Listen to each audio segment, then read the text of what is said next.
नमस्कार, स्वागत है आपका। आपके साथ मैं दीपेश बरगले। आज बात उपचुनाव की जंग की। खैरागढ़ उपचुनाव, जहां स्थानीय मुद्दे अब गुम हो चुके हैं और धान खरीदी के मुद्दे पर सियासी संग्राम शुरू हो चुका है। वहीं इस बीच धान खरीदी को लेकर केंद्रीय मंत्री प्रहलाद पटेल के बयान पर मुख्यमंत्री भूपेश बघेल ने भी पलटवार किया है। ऐसे में कई सवाल खड़े होते हैं। खैरागढ़ में धान पर घमासान आखिर हो क्यों रहा है? स्थानीय मुद्दों से क्या वाकई में जनप्रतिनिधि किनारा कर रखे हैं? जुबानी जंग से ही क्या खैरागढ़ की जंग जीती जा सकती है? खैरागढ़ की परेशानी पर कौन बोलेगा, कब बोलेगा और हल कैसे होगी? ऐसे कई सवाल हैं जिनके जवाब तलाशेंगे। पहले रिपोर्ट देखिए।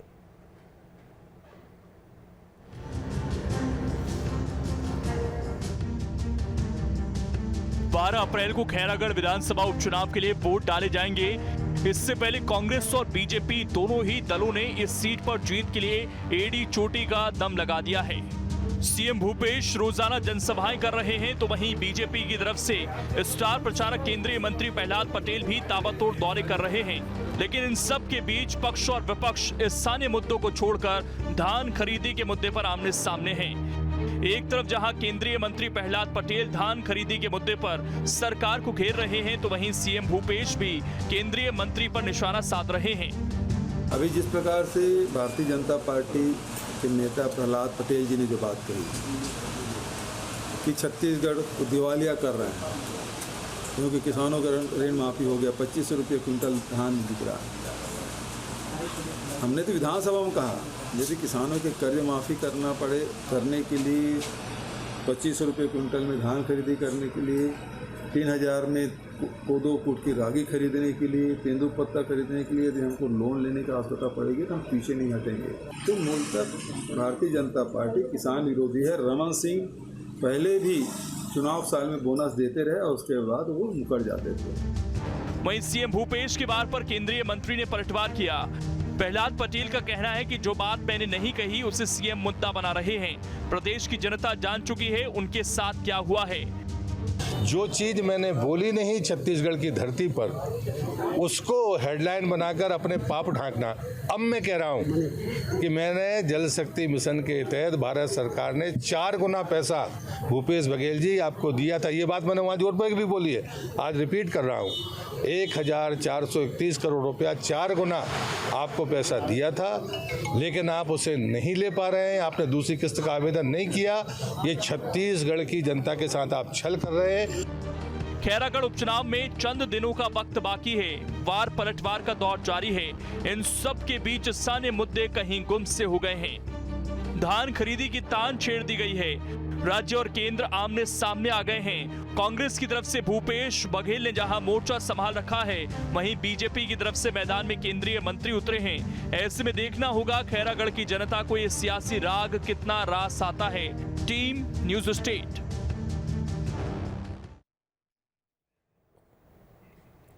तो चर्चा अपने आप में इस पर और दिलचस्प हो जाती है जब चुनाव नजदीक हो और फिर उस पर घमासान तेज होता नजर आने लगे। चर्चा शुरू करते हैं। हमारे साथ वरिष्ठ पत्रकार के शर्मा जी भी जुड़ने वाले हैं, रजनीश सिंह जी भी हमारे साथ जुड़ने वाले हैं, अमित श्रीवास्तव जी कांग्रेस का पक्ष रखेंगे, भगवानू नायक जी हमारे साथ जुड़ चुके हैं। सबसे पहले भगवानू जी से ही समझ लेते हैं। भगवानू जी, जेसीसीजे जिसकी ये सीट थी, अब उसके रिक्त होने के बाद जो घमासान शुरू हुआ, उसका असर अब कितना नजर आ रहा है? क्या ये सिर्फ बीजेपी और कांग्रेस के बीच की लड़ाई नजर आने लगी है या फिर अभी भी जेसीसीजे कहीं इसमें अब मुकाबला करती दिखाई देती है?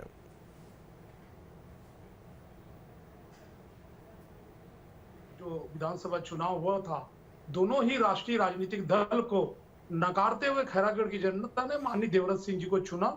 देवव्रत सिंह जी लगातार उस क्षेत्र में एक क्षेत्रीय दल के विधायक होने के बावजूद अपने दम पर उस क्षेत्र का विकास किया। उन्होंने सड़कें बनाई, उन्होंने नहरों के लिए काम किया, उन्होंने बांधों के लिए काम किया, उन्होंने मजदूर गरीब सब वर्ग के लिए काम किया। आज देखेंगे उनकी एक दुखद और आकस्मिक रूप से निधन होने के पश्चात जिस प्रकार से दोनों ही राष्ट्रीय राजनीतिक दल जो राजनीति कर रहे हैं, जो खैरागढ़ की जो मूलभूत जो बातें हैं उसको छोड़ करके ये इधर उधर की जो बातें कर रहे हैं, तो खैरागढ़ की जो जनता है वो देख रही है, वो समझ रही है। और जो खैरागढ़ को जिला बनाने की बात है, आज उपचुनाव जब सर पे आ जाता है तब ये घोषणा करते कि हम खैरागढ़ को जिला बनाएंगे। भाई इससे पहले आपने क्यों नहीं बनाया? 3.5 साल की आप सरकार हो गई। उसी प्रकार रमन सिंह जी की जब सरकार थी, उन्होंने वहां पर उनके पुत्र सांसद रहे उस क्षेत्र के, उन्होंने रेल लाइन बिछाने की बात की थी खैरागढ़ में। तो वो तो हम ढूंढ रहे हैं कहां पर रेल लाइन बताए। तो दोनों ही राष्ट्रीय राजनीतिक दल जो है वो वहां पर इस सीट को हासिल करने के लिए ये जनता को गुमराह करने का काम कर रही है, लेकिन जनता इनकी बातों पर नहीं आएगी। नहीं तो भगवानू जी, क्या आपको ऐसा नहीं लगता कि चाहे कांग्रेस को या बीजेपी को, उसने आपके वोट बैंक को तोड़ने के लिए हर तरह के प्रयास कर लिए हैं? आप जिला बनाने की बात कांग्रेस पार्टी कर रखी है, जिसकी आप लगातार मांग कर रखे थे। अब उसके बाद देवव्रत सिंह जी की प्रतिमा का अनावरण करने की बात कांग्रेस ने अपने घोषणा पत्र में कर दी है, जिसकी बात आप लोग कर रखे थे कि हम हमारे नेता को वहां पर स्थापित करेंगे और जन जन उनको याद करे। तो वो सारी चीजें तो अब अगर कांग्रेस पार्टी अपने घोषणा पत्र में ला चुकी है, तो आपको नहीं लगता कि आपके वोटर्स टूट कर वहां चले जाएंगे? देखिए, जिस प्रकार 2018 में हमारे शपथ पत्र में हमने जो घोषणा पत्र बनाया था उसकी नकल की, उसी प्रकार ये जो जिला पृथक जिला का जो आंदोलन है उसको करने वाले कौन है? हमारे जो नेता नरेंद्र सोनी जो है, हमारे जो प्रत्याशी है, उन्होंने इसकी शुरुआत की। अरे वो तो अब भाई 3.5 साल में आपने क्यों नहीं जिला बनाया? और वो जिला तो खैरागढ़ की जनता लेकर के रहेगी, उनका अधिकार है। और जिस प्रकार से आपने हाथों में गंगा जल लेकर के जो शराबबंदी की बात की थी, आखिर क्या हुआ उसका? तो ये जनता सब देख रही है दीपेश जी। और दूसरी बात, ये देवव्रत सिंह जी की मूर्ति लगाने की बात जो कह रहे हैं, भाई जीते जी तो आपने उनकी उपेक्षा की, जीते जी तो वहां पर जो कांग्रेसी भाई जो थे उनके पुतला को वहां जलाने का काम किए। माननीय मुख्यमंत्री जी उनको मिलने का समय नहीं दिए, तो वो खुद कांग्रेस तो कहते हैं कि उपेक्षित तो अभी वे जेसीसीजे में भी महसूस कर रहे थे। देखिए, हमारी पार्टी में वो आखिरी तक बने रहे, हमारे पार्टी के मेंबर थे। किस पार्टी में छोटी मोटी मनमुटाव नहीं होती है? सारी बातों को बैठ करके अब सब हम लोगों ने सब उसको ठीक कर लिया था। और कहीं ना कहीं देवव्रत सिंह जी आखिरी तक हमारे पार्टी के लीडर थे, वो अंतिम समय तक थे। और आज अगर हमने उस क्षेत्र में अगर उस परिवार को अगर सम्मान देने का काम किया है, तो जनता कांग्रेस ने किया है। तो ये आज जो देवव्रत सिंह जी को के नाम पर जो घड़ियाली आंसू बहा रहे हैं या जो सहानुभूति वोट पाना चाहते हैं, आखिर क्यों खैरागढ़ की जो राज परिवार को इन्होंने टिकट नहीं दिया, क्यों उनको सम्मान नहीं दिया? तो सम्मान देने का काम दीपेश जी जनता कांग्रेस ने किया है। और उनके जो अधूरे सपने अधूरे कार्य है उसको आगे बढ़ाने का काम सम्मान तो देंगे ना सर, प्रतिमा लगाकर सम्मान देने की बात वो कर रहे हैं। मैं लौट रहा हूं आपके पास। अमित श्रीवास्तव जी हमारे साथ मौजूद हैं। अमित जी, सबसे महत्वपूर्ण सवाल, हालांकि कई सवाल अब भगवानू जी ने खड़े किए हैं, उनका भी आप जवाब देंगे, लेकिन इससे इतर क्या लग रहा है ये जो जंग है अब वो स्थानीय मुद्दों से इतर राष्ट्रीय और राज्य के स्तर पर मुद्दों पर पहुंच चुकी है और उन्हीं पर यह घमासान अब खोता हुआ दिखाई दे रहा है? दीपेश जी, बहुत ही सम्मानित जेसीसीआई के प्रवक्ता मेरे छोटे भाई भगवानू नायक ने एक बात कही कि हाथ में गंगा जल लेके शराबबंदी की इन्होंने बात की थी। मैं इनको बता दूं कि ये चाहे तो तुरंत उस वीडियो को मैं इनको भेज भी सकता हूं और वो पब्लिक डोमेन में भी है, वो कभी भी उसको जाके यूट्यूब में देख सकते हैं। गंगा जल की कसम हमारे राष्ट्रीय नेताओं ने और प्रदेश स्तर की जो हमारे नेताओं ने बैठे थे, मैं भी उस प्रेस कॉन्फ्रेंस में था और आपको मैं बता दूं, हमने किसानों की कर्ज माफी का 10 दिनों में वहां पर गंगा जल की कसम खाई थी। तो ये भाजपा की बी टीम की तरह बात करना कम से कम जेसीसीआई बंद करे।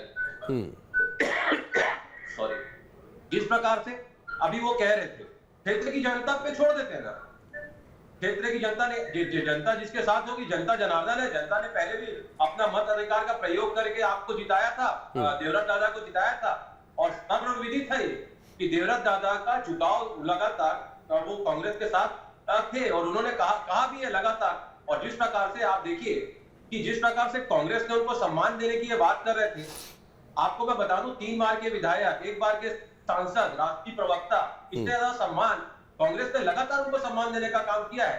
और एक बार मैं बात आपको बता दूं कि अंतिम समय में भी अगर आप देखेंगे तो देवव्रत दादा के टीम के ही हम लोग मेंबर हैं। जब वो यूथ कांग्रेस के अध्यक्ष थे, लगातार हम लोग सब साथ में उनके काम करते थे और हम सब तो उनसे व्यक्तिगत संबंध है, बड़े भाई की तरह हमारे थे वो। हम सब तो उनके जाने का उतना ही दुख है जितना शायद भगवानू नायक जी को है। मैं आपको बता दूं कि हम जनता पे छोड़ देते हैं। और रही बात, इन्होंने कहा आपने पहले जिला क्यों नहीं बनाया, भाई मैं भाजपा से भी इनसे भी पूछना चाहता हूँ, भाजपा से भी पूछना चाहता हूँ। सर्वशक्तिमान थे पूर्व मुख्यमंत्री जी, कोई रोक टोक नहीं था 15 सालों तक, उन्होंने कई जिले बनाए, तो खैरागढ़ को साहब आपने जिला क्यों नहीं बनाया? और जब हम आप कहते हैं तो ये प्रश्न चिन्ह उठाते हैं। तो आदरणीय जब इनके नेता कहते थे कि आप 11 की 11 सीट दीजिए, हम छत्तीसगढ़ राज्य बनाएंगे, तब आइडियोलॉजी अलग थी, तब बातें अलग थी। तो अगर हम वही बात है कि हम आ भी भरेंगे तो ये करेंगे बदनाम, और ये सत्य भी करेंगे तो उसकी चर्चाएं से भागेंगे, ऐसा नहीं चलेगा। Law is for everyone. बिल्कुल, चलिए ठीक है, सभी के लिए समान कानून है, ऐसा आप कह रहे हैं। मैं लौटता हूं अमित जी। हमारे साथ वरिष्ठ पत्रकार के शर्मा सर जुड़ चुके हैं। सर, स्वागत है आपका। महत्वपूर्ण सवाल सर यहीं से खड़ा होता है, उपचुनाव का है। बहुत ज़्यादा अब दिलचस्प अमूमन उपचुनाव हुआ करते नहीं हैं, लेकिन छत्तीसगढ़ के खैरागढ़ विधानसभा सीट पर ये उपचुनाव इतना दिलचस्प क्यों हो रहा है? इसके पीछे की खास वजह क्या आप 2023 देखते हैं, या फिर दोनों राजनीतिक दलों ने इसे अपना साख का सवाल बना लिया है कि इस सीट को जीतना यही सबसे महत्वपूर्ण कारण है इसके दिलचस्प होने का? देखिए, खैरागढ़ उपचुनाव जो है ये चौथा उपचुनाव है छत्तीसगढ़ में। 3 उपचुनाव जो हुए हैं पिछले 3 साल में वो कांग्रेस के पक्ष में गए। अब जो खैरागढ़ चुनाव है वो आप जानते हैं कि पूर्व मुख्यमंत्री डॉक्टर रमन सिंह का क्षेत्र होता है। वो वहां सांसद रहे, उनके पुत्र सांसद रहे, अभी भाजपा का ही सांसद है वहां पे, और जो भी कांग्रेस से वो मात्र 870 वोट थे जो अभी भाजपा प्रत्याशी वो पराजित हुए थे। ये वहां का मूल है कि खैरागढ़ जो है किसी भी हाल में जीतना है, क्योंकि रमन सिंह से लेकर के भाजपा के लिए एक महत्वपूर्ण है, और भाजपा ये बताने की कोशिश कर रही है कि ये आधार तय करेगा 2023 चुनाव के लिए। ये पूरी रणनीति, आप जितने आरोप पत्र देखेंगे, काम देखेंगे, अलग अलग मोर्चा, महिला मोर्चा का अलग आरोप, पिछड़ा वर्ग का अलग आरोप, अनुसूचित जाति का अलग आरोप, इस प्रकार से किसानों को लेकर जो आरोप है, किसान मोर्चा, हर प्रकार से कांग्रेस को घेरने की कोशिश की जा रही है। जिन जिन विषयों को लेकर के कांग्रेस अपने आगे आने का कोशिश करती है, किसानों को मुद्दे को लेकर के, जैसे धान खरीदी है, ऋण माफी है, तो उसी पर ही उनका आरोप पत्र आता है कि आपके पास है जो गोबर खरीदी और 2 रुपए में खरीद के 10 रुपए में आप खाद बना के बेच रहे हैं, ये अंतराल को लेकर के, महिला स्वसहायता समूह की स्थिति को लेकर के, महिला स्वसहायता समूह जो बनाते थे उसको बीज निगम को देने की जो बात है, इस प्रकार से जिन विषयों को कांग्रेस अपने प्रमुखता से अब तक उभारती रही है। पहली बार ऐसा दिख रहा है कि एक उपचुनाव में एक विधानसभा क्षेत्र में केंद्रीय नेता आ रहे हैं। कल मध्य प्रदेश के मुख्यमंत्री का दौरा कार्यक्रम है यहाँ पे। तो कुल मिलाकर के देखें तो पूरी तरह से भाजपा यहाँ पे पूरी ताकत झोंक दी है। आज भी आरोप पत्र लगा है कि वहां पे बांटने को लेकर वन विभाग के एक अधिकारी के खिलाफ लिखित शिकायत दर्ज की गई है जी।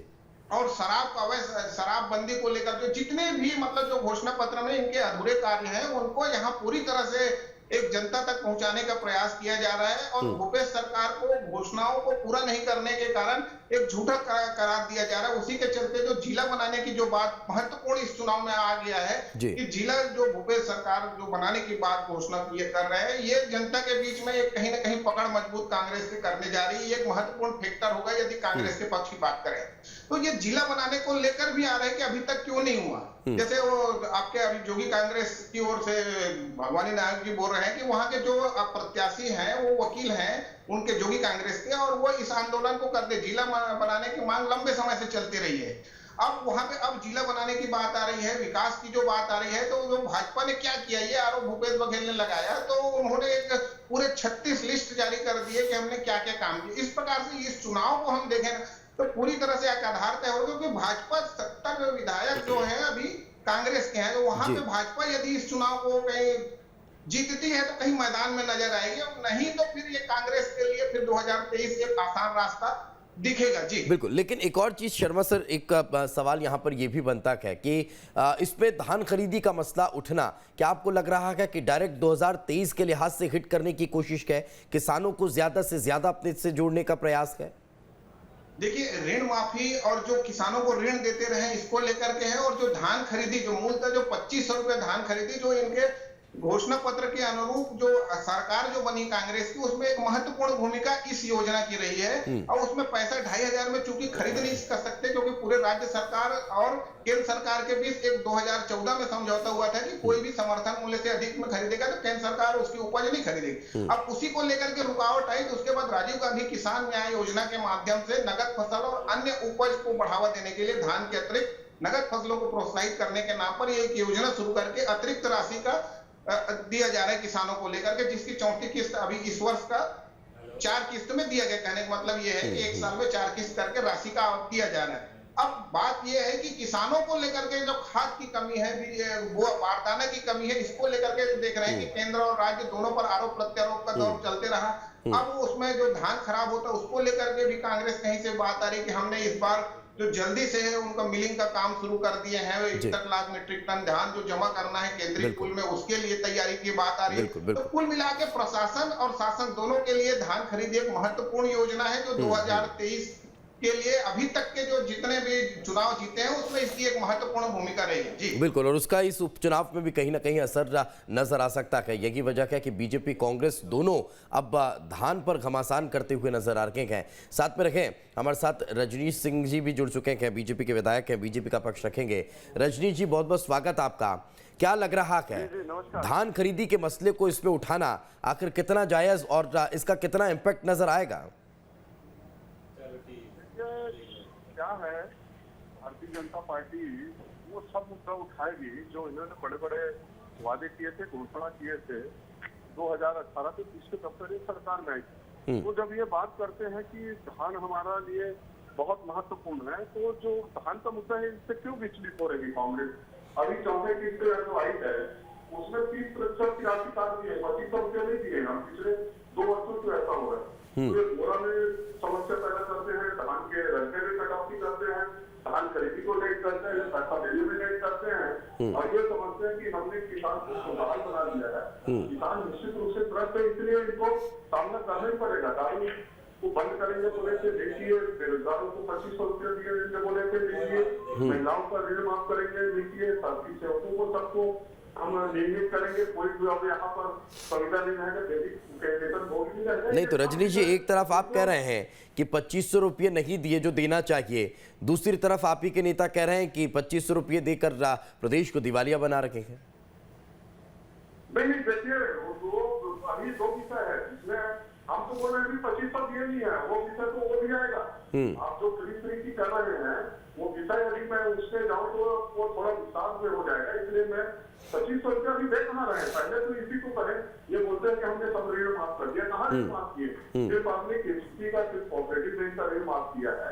आप राष्ट्रीयकृत बैंकों पर जो बड़े किसान है जो कैश क्रॉप के लिए जो फसल लेते हैं उनके कोई प्रकार का ऋण माफ नहीं किए।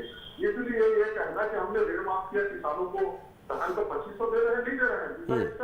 और 3.5 साल लगभग सरकार को हो गई और इस चुनाव में सब मुद्दे आएंगे। इन्होंने उनकी घोषणा पत्र भी जारी कर दिया, जिला बनाएंगे। जहाँ जिला एक साल पहले बनाए उसका क्या होता है कि राजनांदगांव जिले का जिसका एक पार्ट है जो खैरागढ़, वहाँ पर इन्होंने एक साल पहले मोहल्ला मानपुर का किया है, उसका क्या हुआ? विश्वसनीयता खत्म हो चुकी है। इसलिए ये सिर्फ चुनावी राजनीति करने के लिए सब घोषणाएं कर रहे हैं, नेताओं को कम करने के लिए, अपने नेताओं को कमजोर करने के लिए जिला तहसील बनाने की बात करते हैं। जनता का विश्वास इनसे उठ चुका है और वो सारे मुद्दे जो इन्होंने वादे किए थे वो मुद्दे आएंगे। और अभी जो इन्होंने वादा किया जनता इस पर बिल्कुल विश्वास नहीं कर रही है, क्योंकि ये बोलते हैं कि हमने 5 लाख लोगों को रोजगार दिया, और जब विधानसभा प्रश्न लगता है तो जवाब देते हैं कि 16,000 लोगों को हमने नौकरी दिया। नहीं तो वो तो ये भी कह रहे हैं रजनीश जी कि जनता भारतीय जनता पार्टी के वादों पर विश्वास क्यों करें? सरकार हमारी है, अगर उनका प्रत्याशी जीत भी गया तो वादे पूरे कर सकता है क्या 1 साल में? अच्छा, मैं इनसे पूछ लेता हूँ, इनसे जब पूछिएगा कि कांग्रेस के 70 विधायक हैं, भारतीय जनता पार्टी के छोड़ दीजिए, इन्होंने कितने वादे करे, कितने क्षेत्र में काम किया, 2-4 से थोड़ा गिना दे। प्रदेश में तो ऐसे काम नहीं हो रहा है। कांग्रेस वाले बता देना, 70 विधायक है, उनके मंत्री बता दें इन्होंने विकास के मूलभूत जो सुविधाएं, इंफ्रास्ट्रक्चर की जो सुविधाएं हैं उसके लिए क्या किया है, रोड के लिए, बिजली के लिए, पानी के लिए, स्कूल के लिए, स्वास्थ्य के लिए, ये सब ये खुद बता दें। चलिए ठीक है, मैं जवाब लेता हूँ, आप साथ में रखें। अमित श्रीवास्तव जी हमारे साथ जुड़े हुए हैं। अमित जी, सवाल यहाँ से ये भी खड़ा होता है, रजनीश जी के सवाल का जवाब तो दीजिएगा, लेकिन सवाल ये भी है कि क्या लोकतंत्र में अगर कोई जनप्रतिनिधि चुनकर आया है, वो किसी भी राजनीतिक दल का क्यों ना हो, अगर वो अपने क्षेत्र में विकास चाहता है और अगर किसी दूसरे राजनीतिक दल की सरकार भी है, तो क्या उसके क्षेत्र में विकास नहीं होगा? देखिए 100% होना चाहिए, और मुझे ऐसा लगता है कि यही हमारे देश की, this is the beauty of our democracy, जो फेडरल सिस्टम के तहत जो भारत के संविधान में हम सबको अधिकार प्रदत्त है। हम चाहते हैं कि ऐसी चीजें नहीं होनी चाहिए, लेकिन जिस प्रकार से इस देश की राजनीति को एक दशा और दिशा को बिगाड़ने का जो पिछले 7 सालों में प्रयास किया गया है, हम सब उससे भली भांति परिचित है। अभी रजनीश भैया कह रहे थे कि जनता इन पे विश्वास नहीं कर रही है, तो मैं इनको बता दूं, बहुत ही सम्मानित भाजपा के हमारे बड़े भाई प्रवक्ता है, लेकिन जिस प्रकार वो अभी वक्तव्य उन्होंने दिया, मैं आपको बता दूं, विधानसभा चुनाव में इनके नेता आए थे और उन्होंने कहा था आदरणीय अमित शाह जी इस बार 65 पार, और जनता ने वो 65 पार कांग्रेस को करवाया। उसके बाद यहाँ पर 3 उपचुनाव हुए, तीनों उपचुनाव में कांग्रेस को जनता ने प्यार और असीम प्यार और आशीर्वाद देके जिताया। नहीं, अच्छी बात कही आपने अमित जी। इन तीनों उपचुनाव का अगर जिक्र करते हैं तो कांग्रेस बहुत ज्यादा इतनी एक्टिव नजर नहीं आई, आश्वस्त थी कि ये 3 उपचुनाव जीत लिए जाएंगे, लेकिन क्या खैरागढ़ को एक बड़ी चुनौती कांग्रेस मान रही है, जो वहां पर एड़ी चोटी का जोर लगाना पड़ रहा है? देखिए, चुनाव को कोई भी चुनाव छोटा या बड़ा नहीं होता, और हम आपको बता दें कि जिस प्रकार से कांग्रेस का कार्यकर्ता 15 सालों जब इनकी सरकार थी भाजपा की, तब भी हमने लड़ाई लड़ी है और जनता के बीच में 365 24/7 हम लोग वर्क करने वाले लोग हैं। और अभी इन्होंने कहा कि हमने जो वादे पूरे जो हमने किया था, मैं आपको बता दूं कि लगातार हम ही अपना धान खरीदी का रिकॉर्ड तोड़ रहे हैं। और जिस प्रकार से इन्होंने कहा कि जो किसानों को हमने कहा था 17,82,000 किसानों के जो 9,000 करोड़ रुपए हमने माफ किए, रजनीश भैया को भली भांति वो चीजें पता है, लेकिन राजनीतिक मजबूरी वर्ष शायद वो टीवी पे नहीं कह रहे हैं। 5 लाख किसानों का बकाया सिंचाई का हमने माफ किया। हमारे कार्यकाल में 24.6 लाख जो किसान थे वो बढ़ के 27.59 हो गए। और अब मैं इनका घोषणा पत्र उठा लेता हूँ, सिर्फ 3 पढ़ूंगा दीपेश जी। 2100 रुपए में धान के समर्थन मूल्य आज तक पहले नहीं हुई, 15 साल की सरकार थी। 300 रुपए प्रति क्विंटल प्रति बोनस कभी नहीं दिया इन्होंने। ठीक है ना सर, इनकी नाकामियां गिनाकर कब तक चुनाव जीतते रहेंगे? अपने 3 साल के काम भी तो बताइए ना। मैं लौट रहा हूँ, ठीक है, मैं लौट रहा हूँ। पत्रकार है, जानते हैं हमारी सरकार। मैं यही तो कह रहा हूँ ना कि सर, अगर 3.5 साल हो गए हैं, अगर 3.5 साल हो गए हैं हमारे काम किए हुए, फिर भी हम अगर 15 साल का राग अलापेंगे तो फिर जनता भी पूछेगी ना सर कि 3.5 साल का बताइए ना। 15 साल का तो हम पिछले 3 साल से सुनते आ रहे हैं। मैं लौट रहा हूं आपके पास। भगवानू जी, एक महत्वपूर्ण सवाल यहां पर यह भी है कि क्या स्थानीय मुद्दों पर भी इस चुनाव को केंद्रित होना चाहिए? क्या स्थानीय मुद्दों पर भी बातचीत होनी चाहिए?